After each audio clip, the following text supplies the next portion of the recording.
All right. Well, what a morning we're having. I'm having so much fun, and I really want to thank all of our speakers from this morning for all their energy and enthusiasm. And I think just as importantly, all the energy and curiosity and enthusiasm from those that are in the room here. We've always designed every one of our Common SKU events where there's no difference between those that are sitting in the audience and those that are speaking, because each of us bring equal energy and value to the room. So without further ado, I want to start off our second half of our morning sessions, and I would like to introduce my good friend Amanda Delaney. I first met Amanda when she just started with IMAGEN Brands, and I think it's really important to have the supplier perspective. And what caught my eye about Amanda is that she just had this incredible tenacity and creativity and hustle when it came to doing business with her distributor clients. I know we hear a lot from distributors about how they're dealing with end clients, but I think the perspective is really interesting from a supplier sales perspective. Prolific on social media and just one heck of a sales hustler. And Amanda Delaney, I would like to invite you to share your story with this incredible crowd. Everyone, let's give it up for Amanda Delaney. Thanks, Mark. Forgot I had this thing on. Oh shit, there's a lot of people. So I am Amanda Delaney, like he said. Wow, this was not as intimidating where's Brian? When we looked out to get ready for this last night. So I'm with IMAGEN Brands, like Mark said, so if you're wondering who the hell is IMAGEN Brands, you're not alone. We are Crown and Vatronic. If you're wondering who the hell Amanda Delaney is, I'll get to that. When Mark asked me to speak this year, it was December, I think, of last year. And first of all, I had to read the email about 32 times to make sure that he actually did address that to me. I'm nobody special. I'm just another one of you guys out in this industry trying to make some money. But I was really trying to think about what I was doing at the time to kind of step up my sales game, I guess, so to speak. And at the time, it was all about saying no to get your yes, which we've already kind of heard about this morning. But just like you all know, and I've said before a million times, the industry is changing very quickly, and if you're not keeping up with it, then you'll fall behind. So when we got closer to today, I had to kind of switch up, I guess, my sales hustle a little bit. And so we're going to switch this up. So that's not at all what I'm talking about anymore. We are going to talk about the new hustle. Because I just liked that word hustle and didn't know what else to call it. So you're welcome. A little bit about me. That is me. I am a very complicated person with a lot of emotions. I think there's a few people in here that can attest to that. And I'll tell you a little bit about my story and kind of how I got here in front of you guys in a second. And we've all heard that's why, like what's your why? What motivates you? What keeps you moving? What drives you to keep pushing when things really get tough? And my why is kind of all about who I am. I think for a very long time, being this complicated and emotional person, I try to kind of hide that, right? We all do that. You want to hide your flaws, and ladies, we keep our crazy on lockdown at the beginning of our relationships, right? Because you don't want everybody else to know what you are the most insecure about. And it wasn't until I really started with IMAGEN Brands where I realized that this actually plays a big part into who I am today and why I have that drive to go out there and why I so desperately want to be different and just really make a difference in this industry. So that all kind of comes together to where I am now. So how I got here, this is my PG-rated version that I tell everybody when they ask. I started as a distributor, kind of fell into this industry like everybody else right out of high school back in Seattle. From there I went to SanMar Corporate, and then I got promoted to outside sales, which kicked me to Raleigh, North Carolina. Then I took a nice little life break, moved to Florida. Now I'm with IMAGEN Brands. I'm still in Florida, moved to Tampa a few weeks ago, and all of you guys are here. That's not really much of a why or anything that would really drive somebody, kind of a basic story. My real story, how I really got here. I grew up in the projects, single mom on welfare. Dad left when I was little, daddy issues, whole 9 yards. Fell into the industry through a temp agency when I had to quit college because my mom could no longer support me. Did that for about 6 years, went to SanMar Corporate, pure luck. My AE said, why didn't you think about coming to this side? I did. I worked my ass off to get to the outside sales position. I'd made a lot of poor life choices in my life, and I just kind of needed to get out of where I was. I got turned down for 5 outside rep positions with SanMar before they finally gave me one and kicked me to North Carolina. I continued to make a lot of poor life decisions. I think at this point my ego really kind of took over, which it tends to do with all of us. Just too much partying, just a lot of poor life choices, PLDs as I like to call them for short. My mom died very suddenly and unexpectedly, and when that happened, I died too. Anyways, I chose to handle my grief with a lot of alcohol, a lot of Xanax, and really anything else I could get my hands on. So my life break came after I got fired from SanMar, which it is difficult to get fired from SanMar, am I right?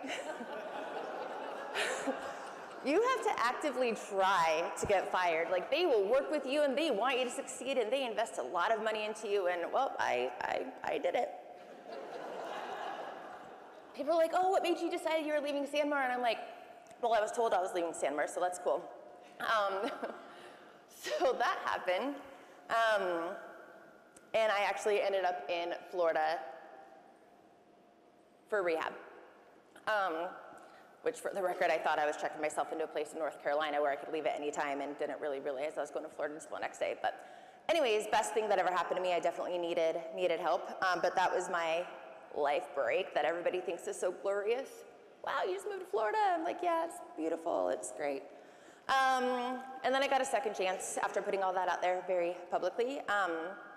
And got a chance with IMAGEN Brands, which is where I've obviously been since. I am still here. You guys are still here. So anyways, the whole kind of point is that we all have our shit, right? We've all been through shit. I'm not that special. I'm just, a good friend told me this actually shortly after I started at IMAGEN, that I'm not that special when I was feeling sorry for myself and whatever. And it took me a while to kind of realize what that means.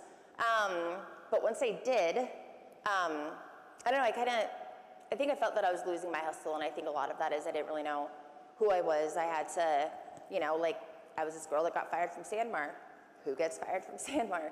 And then coming back into the industry, I came back into it as a alcoholic and drug addict, which I later am not. I just needed help at that time.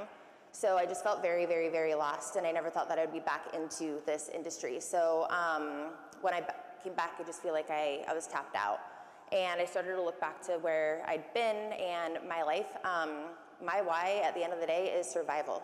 I've had to. I haven't had parents to fall back on. I've, kind of had to figure things out my way, and my way obviously ended me up in that very lovely life break, and I did not want to go back to that place. So luckily, I ran into some really great people, a lot of these people here at Common SKU, and a lot of people in this room that really stuck by me and pushed me along the entire way.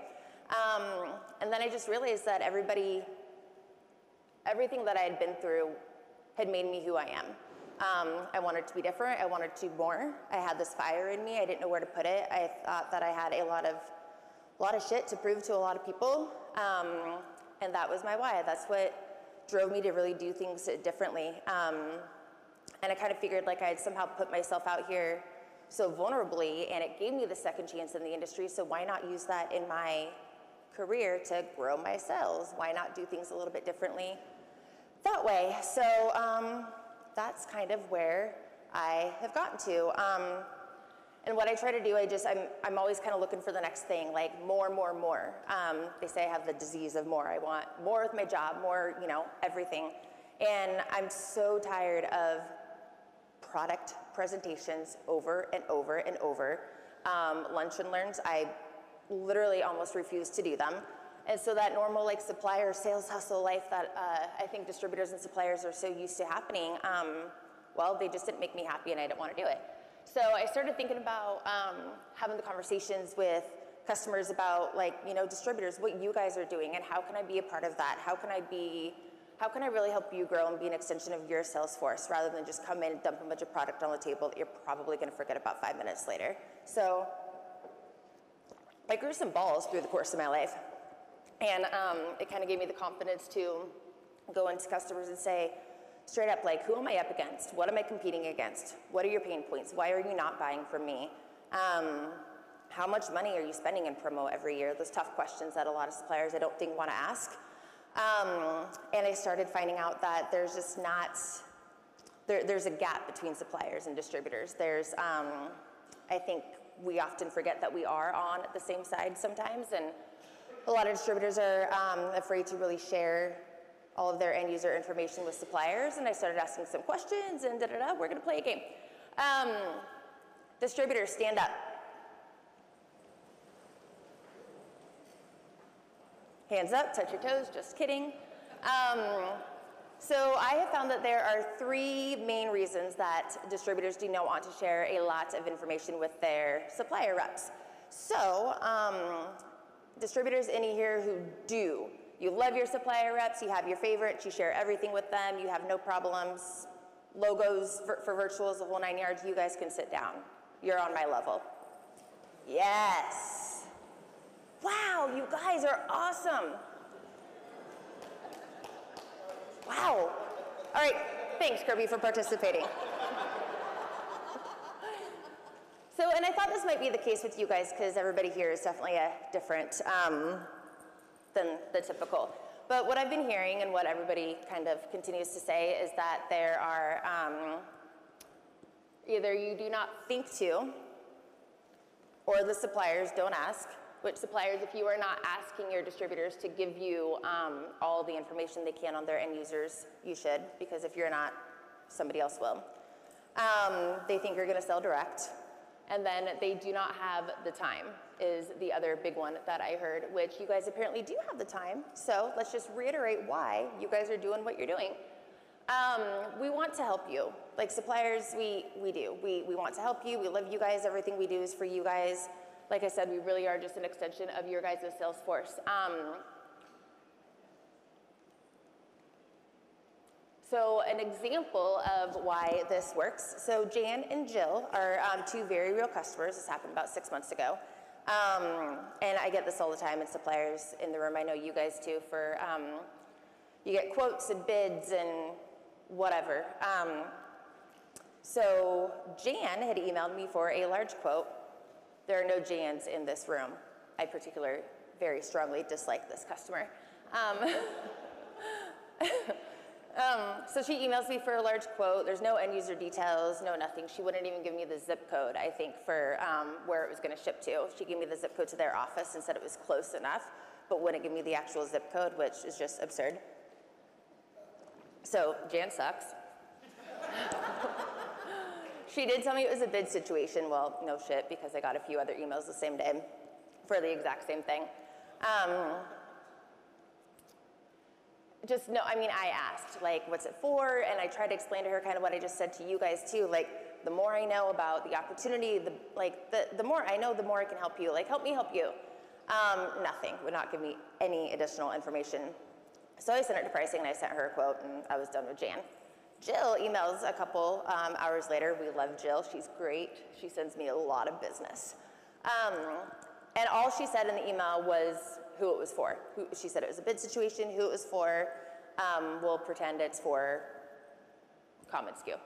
So I have all of Common SKU's logos, I have, you know, so I don't need to ask her any additional details because I already have it. Because we spent an hour in the beginning of us meeting, kind of going over her book of business and what I could really do for her. It was the same bid situation, obviously.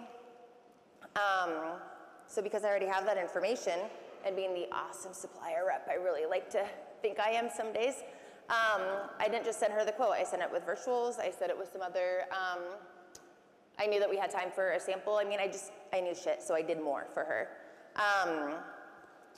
And then fast forward 2 weeks later, and by the way, this is like a supplier's dream. This is a contract that they're gonna have for 5 years. It's gonna repeat twice a year. It's $50,000. The product might vary, but because you're helping them out with the initial product, hopefully they're coming back to you. Distributors, remember that. When we really help you guys out, we really want you to come back to us the next time. And anyways, Jill obviously got that bid. And Jill was very happy.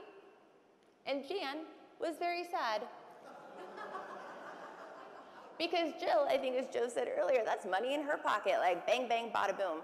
And it was so much easier for her. She didn't have to do anything. You know, she just sent this to me, and I'm sure sent it to some other suppliers too. And that's kind of that partnership and that win-win that I was able to come in and say, by the way, like here's a little bit extra. I'm very extra, so I like to pass along my extra.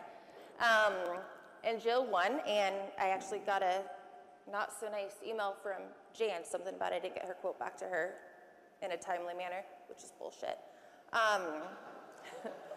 She just kind of sucks. So anyways, my work is done. You guys already know what I'm trying to say.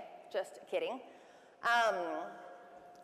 So yeah, so just about, again, it's not complicated. I don't have, like I said, I'm not special. I'm just one person with one story, with a little bit of a extra drive like a lot of you guys are to kind of make the next big thing happen. I think knowing more about what distributors and suppliers go through on individual basis is so important. Like we spend so much time getting to know you guys and your business, and you know we work for you, we really do. But it's kind of taboo for suppliers to ever say anything negatively to the distributors. And I'll touch on it in a second too. That promotional products Facebook page drives me crazy. I know that none of you guys are on there talking shit late at night because you have better things to do, like actually sell. But I feel like especially lately, suppliers have issues, distributors have issues, and there's just been such a big focus on maybe we're not always synced up. And I think again, just like knowing more about what you guys are doing and who you're working with and the end users that you guys are working with, so we could be more proactive on our end. That helps us really know you guys, but you guys don't really know what we do in our days today, or day to day all the time. So the shit that we're not really supposed to say to you guys. Not you guys. I would like to preface, because you guys are awesome and you know what you're doing, otherwise you wouldn't be at SkuCamp. My favorite, and distributors, you guys have this too, so just not just giving you some supplier insight, but you guys, am I right?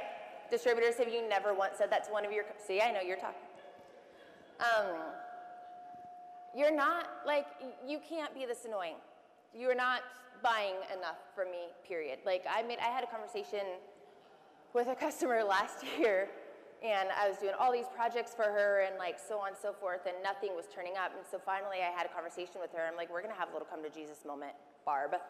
And that really was her name. Like how much are you spending with the competition, so on and so forth. Super long story short, like she was taking all the presentations and ideas I was putting for her and then using another supplier's information because they were less expensive or whatever, and I was not okay with that. So again, kind of part of me coming into my own and getting the confidence to have these conversations, I called her and said, we're gonna have a little conversation. And I asked her how much she was buying from the other supplier, who is a wonderful supplier. I love all of my friendly competitors. And she told me, and it was, like it was painful how much more it was than with us. I'm talking it was like $5,000 with me and $200,000 with the competition, right? Like this is a big number. And I was like, do you know what you spent with me last year? And she's like, no. I'm like, negative dollars, negative $300.26. Yes, I remember the exact amount because this was a very painful moment for me. Like it cost me money to do business with you. And as we all try to think about how we continue to like work smarter and work harder, there's no big science to it. It's not like this massive formula. It's having those relationships. And again, you know, like they touched on this morning too, knowing that, well, you're just, what I would nicely say to you is that you should probably go somewhere else, and I just don't think this relationship is gonna be a good fit. What I really wanna say is you don't buy enough from me to be this annoying, so call somebody else. We really hate being told to bring lunch for the entire team. Now, I love bringing in lunch, I love bringing in coffee and whatnot. I refuse to call them lunch and learns. I call them edible educations. I love to take you to a good happy hour, 100%. But when you tell me that you will not see me unless I bring in lunch for your entire team, including the warehouse workers and the CSRs that I never see, and by the way, the big buyers are never in that meeting because they're actually out selling shit, we do not like that. I have a customer, same customer as Jan, actually. And I had a meeting with them, and they said, we'll come if you bring lunch, and it's noon, and that didn't work, which normally I'll kind of work around that, and I ended up coming at like 3 o'clock, and 3 out of, I think, 18 people showed up. And I just refused to call on them ever since then. And what we do really is for you guys. I love what I do. I am so grateful that I got the second chance and ended up with IMAGEN Brands, and just in a place where we, where we can have those relationships with you guys and learn about you and your kids and what's driving you, like what's your why? Why do you hustle? Like when you're up emailing me at 10 o'clock on a Friday night and I'm responding to you too when we feel that pain, but there's nothing else we'd rather be doing. We are in a very unique industry. I think it was Joanna that said it, where we are so lucky to be in a place where we are completely limitless. Like, and we come to events like this shit is fun, and we wouldn't be able to be doing what we're doing if it wasn't for you guys. So all kidding aside, we really do love you guys, and we want to be that part of your business. Surprise, we talk about you guys too. Especially if you're an asshole.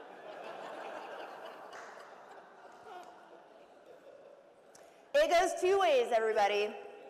It is a two-way street. And I'm just going to leave that right there. For no other reason other than the fact that I, as you know, really like to share my opinions about everything industry. And, well, I was given an opportunity to be on a stage, and I really just want to mention how much I hate this Facebook page.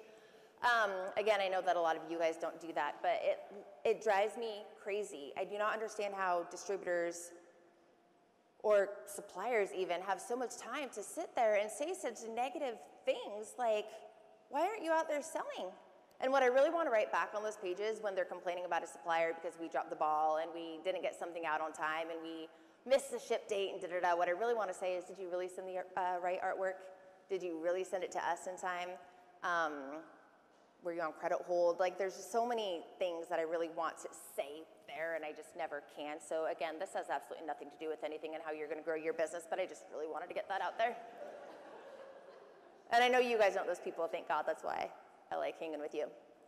Oh, and this is the part where I was supposed to wrap it in a nice little bow. I think Catherine says that. Bobby told me that, and then I forgot to get you my actual points to go on this nice little slide.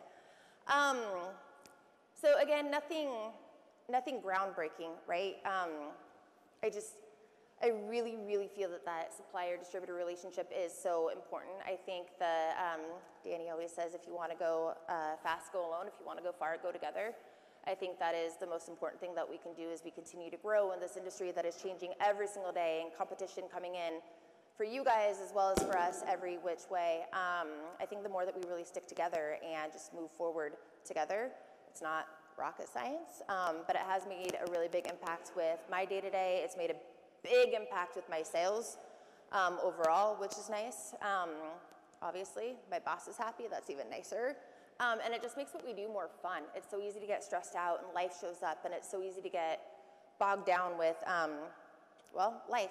And being up at 10 o'clock at night on a Friday for a customer that doesn't buy enough from you to be that annoying. So I just think the more we stick together, the more successful we're all going to be. My other point that I was going to have in here, which is obviously not written up there, is that drugs are bad and will get you fired. So choose healthier coping mechanisms when life throws you a couple of curveballs. And I do not remember what my third point was, but I'm sure I'll think of it later. And that is all I have.